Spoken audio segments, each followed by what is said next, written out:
আসসালামু আলাইকুম ভিউয়ার্স, আজকে আপনাদের সাথে পরিচয় করিয়ে দেব নতুন একটি প্রোডাক্টের সাথে। সেটি হচ্ছে স্যামপ্রক্সের ওয়াশার মেশিন। সেটি আপনি দেখতে পারবেন যে আজকে প্রোডাক্টটি কতটুকু কার্যকরী। পুরো ভিডিওটি না দেখে দেখবেন, তাহলে বুঝতে পারবেন এর কার্যকারিতা।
করে তাহলে আমরা এটা হাওয়া ছাড়া দিতে হবে।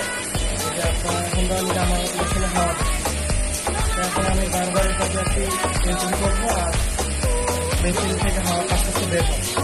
এখন কিছুক্ষণ একটু ওয়েট করবো, হাওয়াটা জমবে, জমা করে আমার কিছু এখানে পানি আছে, পানি শেষ হয়ে গেছে, এখন আবার পানি ভরছে। তো এখন পানি শেষের কারণে পানি মোটরে হাওয়া ধরছিল, হাওয়াটা চলে গেছে, যেমন একটু এখন হাওয়াটা পুরো বেড়ে গেছে, পুরোপুরি একদম হাওয়া বেড়ে গেছে।